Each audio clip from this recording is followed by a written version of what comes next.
Welcome back, amazing leaders, to another powerful episode of Season 3, Building Leadership Community Podcast. I'm your host, Coach Dora Mendez, and today we have an amazing conversation for you.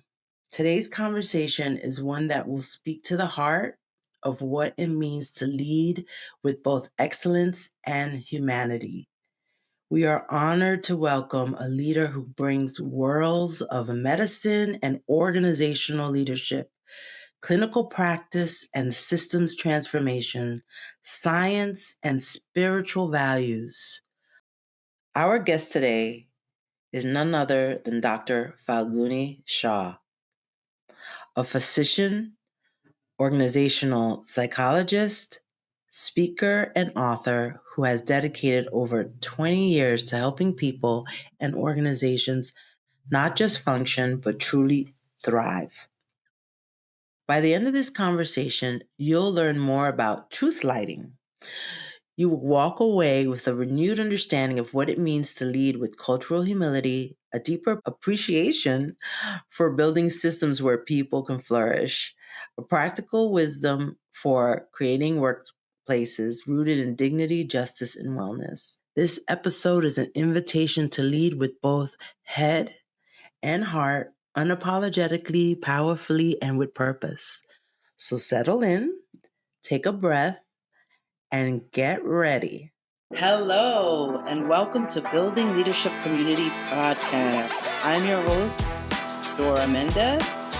I am the founder and CEO of Coach Dora LLC.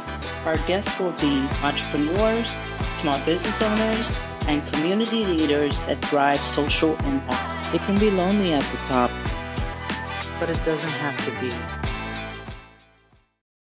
It means so much that you join us week after week for these conversations, that you are back with us for Season 3. It can be lonely at the top, but it doesn't have to be. This is why we started this podcast.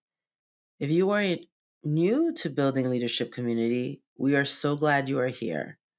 Please don't forget to like, share, and subscribe so you never miss an episode. Say hi in the comments. If you're thinking of starting your own podcast, check out our mini course. I have some great resources to share with you. The Entrepreneur's Podcast Blueprint. I've partnered with my husband and co-producer of this podcast, Dylan Rogers, to create 5 easy-to-follow video modules, along with a workbook that you can download and follow along at your own pace. And you get a very handy AI prompt sheet that will make getting your episode out there into the world a breeze.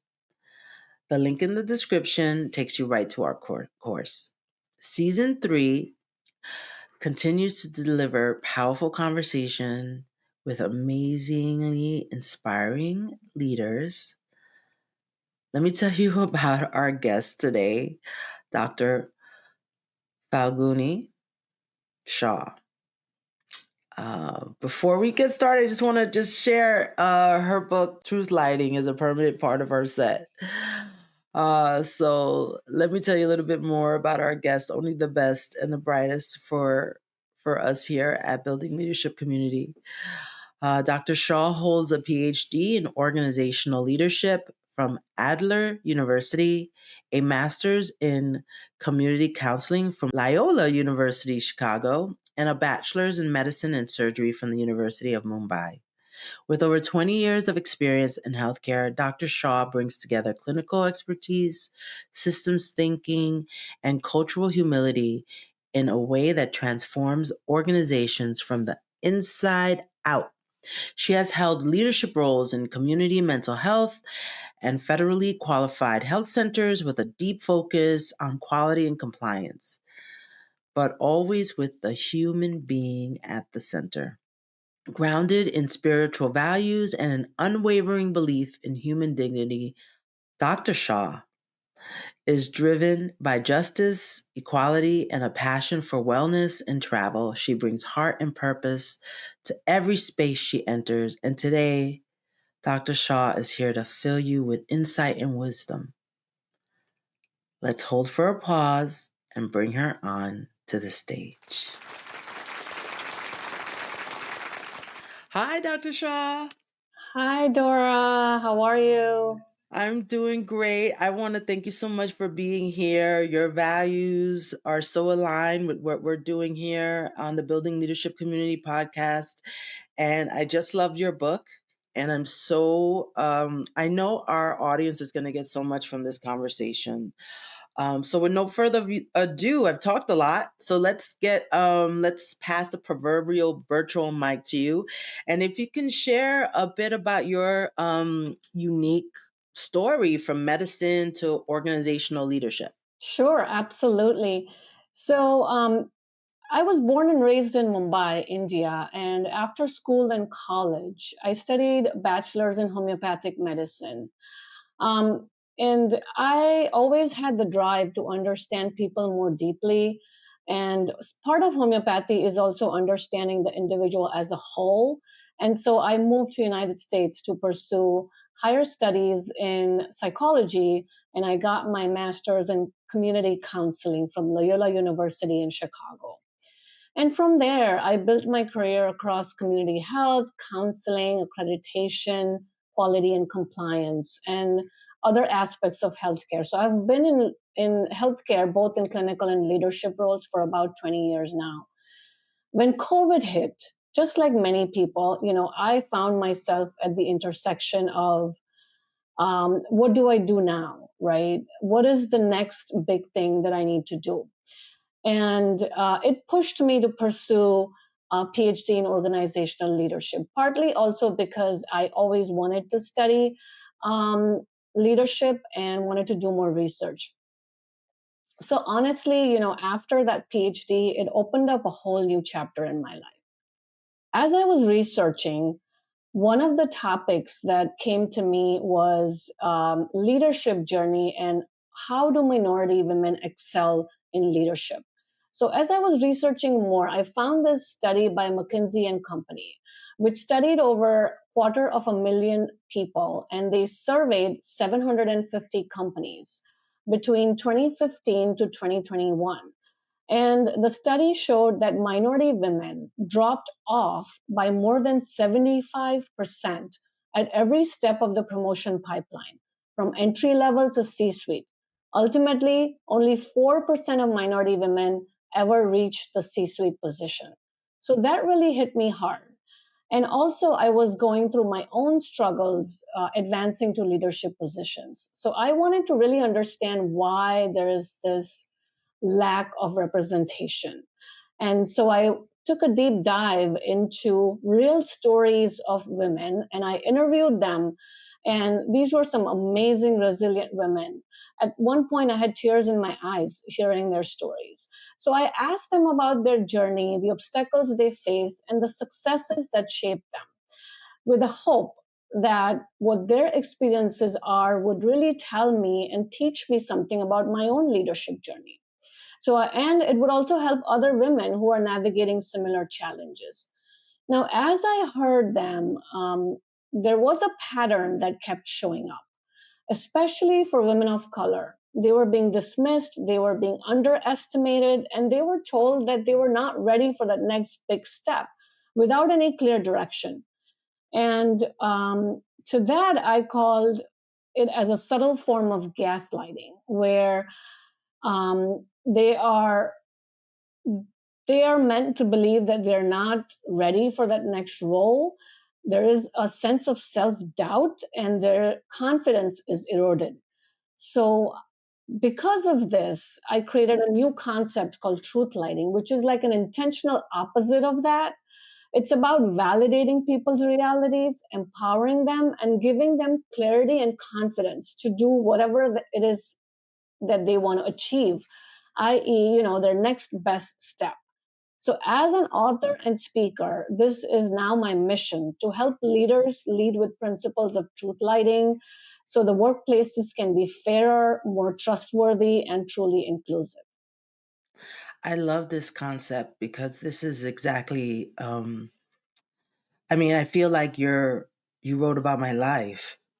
As a woman of color, I pivoted in my career, you know, after so long because I was quite frankly just really tired of the disrespect, Mm. feeling undervalued, my experience, expertise. And I said, I'm going to work with people who value my expertise and my experience.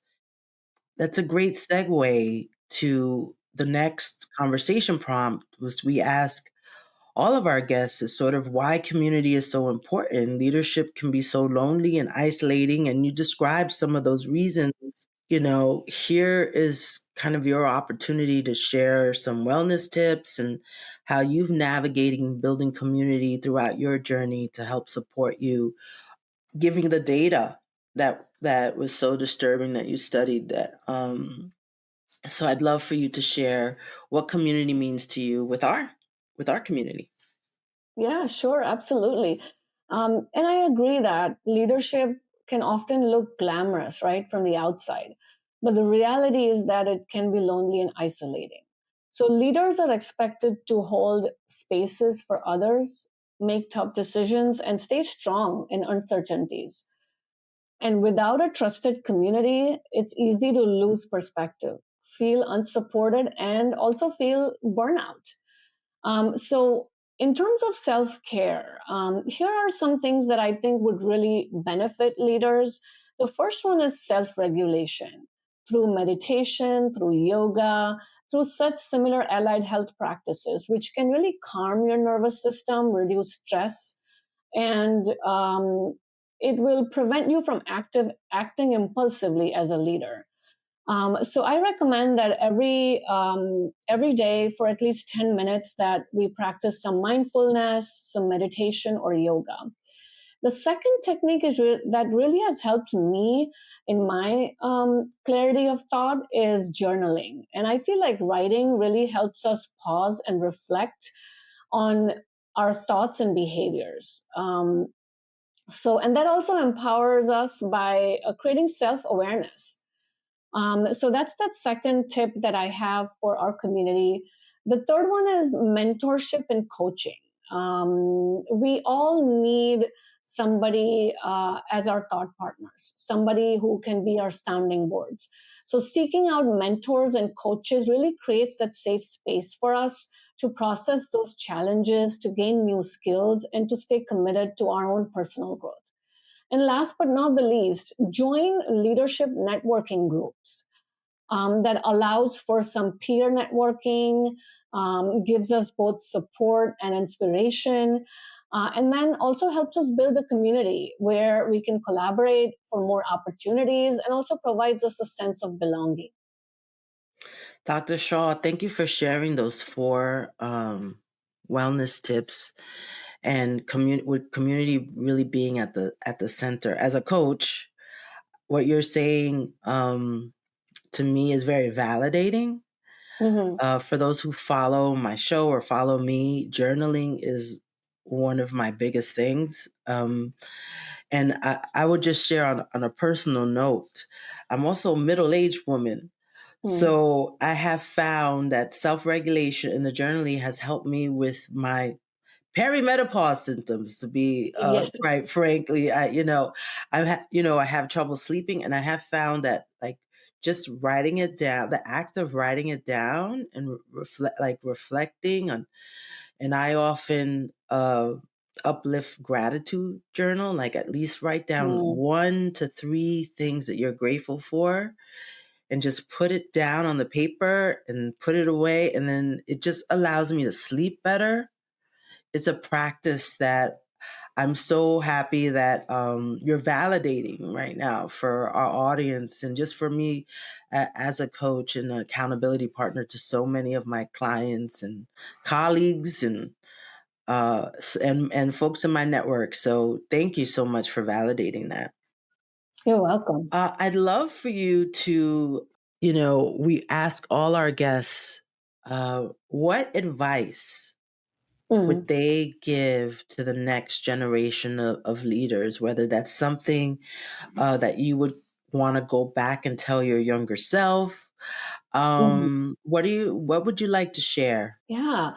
So To my younger self, I would really do some of the things I would really do exactly that I did as my younger self. One was, I would say that believe in yourself, chase your ambition, and dream boldly. This is something that I did myself. Make your own choices and don't be afraid to fail, because every failure teaches you how to rise stronger. For future generation leaders, I would say this: start thinking about your career path early and seek out mentors who can guide you. Have a broader vision of where you want to be in the next 2, 5, 10 years and work towards it. I didn't have that guidance as I was navigating my own career path. And so I would highly encourage the future leaders to seek that. And to my peers, I would really offer a reminder to understand your privilege, your experience, and the resources you have, and use that to support someone um, and bring them up to speed, guide them so they can change their life trajectory. And to the next generation leaders, I would say lead with truth lighting, learn about principles of truth lighting, create cultures where people feel that their realities are accepted and acknowledged, and they're respected and valued for who they are. So I want to uplift two things you say. So one is don't be afraid to take risks. Mm-hmm. Don't have fear of failure because everyone's going to fail.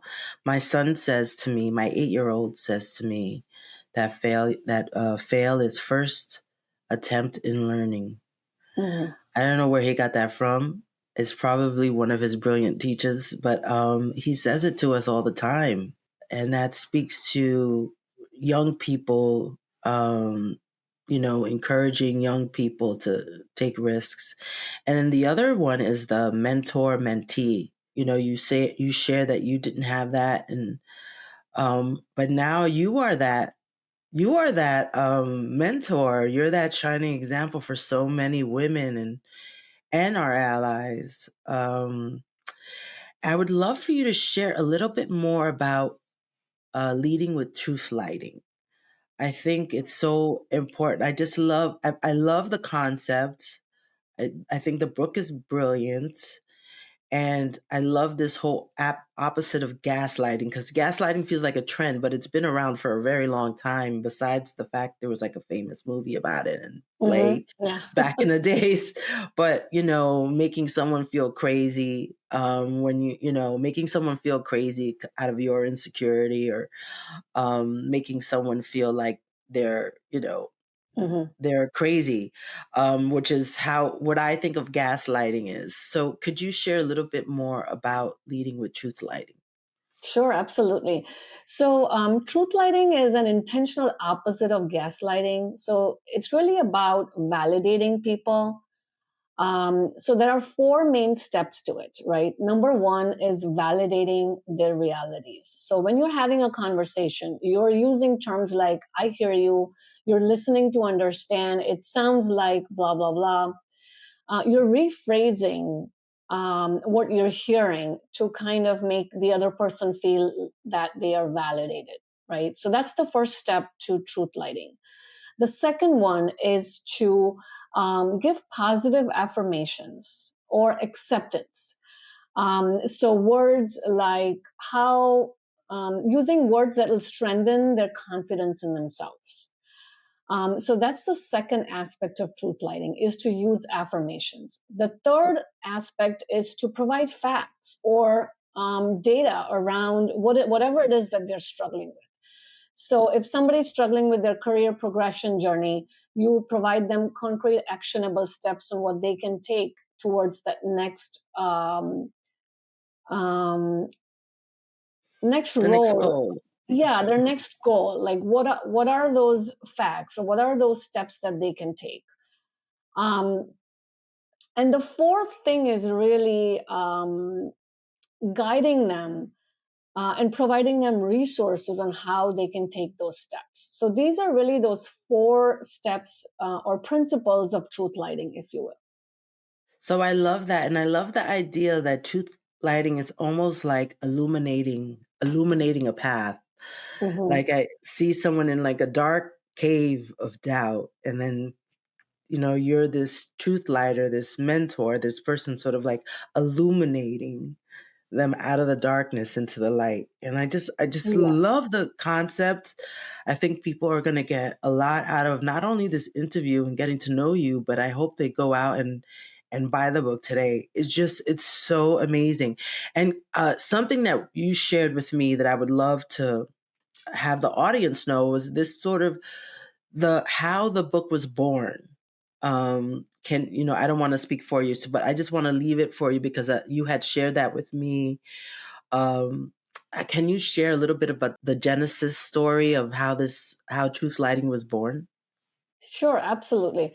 So, as I was doing my PhD, and through research, like I said earlier, there was a stark statistic that minority women um, face headwinds to reach their final leadership peak. And there's only 1 in 4 women who are in leadership roles, and there's only 1 in 20 minority women of color in CEO C suite roles. And so I decided to focus on that as my topic for the thesis. And as I interviewed women, I realized that, oh my God, these are so many worthwhile tips that would help other women who are in their leadership journey, right? It will help other women who are looking to excel. And it will make women feel validated, those who are going through challenges. Not only that, it unfolded some things like there are biases in the promotion decision making, or how those promotion roles are allocated. And so it is important for leaders and managers to know how can they create that culture. And that dawned on me that I need to come up with some skills and tools that leaders and managers can adopt to create this culture where every woman feels like they have a fair chance and fair advancement opportunity. So how can we change that culture shift? And that's how Truth Lighting was really born, out of those actionable steps. And so my book has those actionable strategies, not just for women who are looking to grow, but also for managers, HR, and talent teams on how they can make um, a systemic change towards a fair career advancement opportunity for women. Oh, Dr. Shaw, thank you so much. In this economy, in this current economy, so many women of color are finding themselves laid off and looking for their next move. And I think while this book was born out of something completely different and was written at a different time, it is so fitting for what so many women of color are going through right now. So I want to thank you so much for being on our show. I want to let our listeners and our viewers know that we're going to share the link to how they can get their copy of Truth Lighting in the description of this episode. And I can only thank you so much. I'm so happy there's someone like you out there doing this work and elevating it and getting out there. So we appreciate you so much here on the Building Leadership Community podcast. We wish you well. And I'm going to ask you to hold on 1 minute while we roll our closing credits. You've been listening to Building Leadership Community. Watch on YouTube at Coach Dora M. Listen wherever you get your podcasts. Follow me on LinkedIn, Instagram, and YouTube at Coach Dora M. Visit me on the web at CoachDoraMendez.com. Hosted by me, Dora Mendez. Produced by Dora Mendez and Dylan Rogers. Graphics, editing, and sound mixing by Dylan Rogers.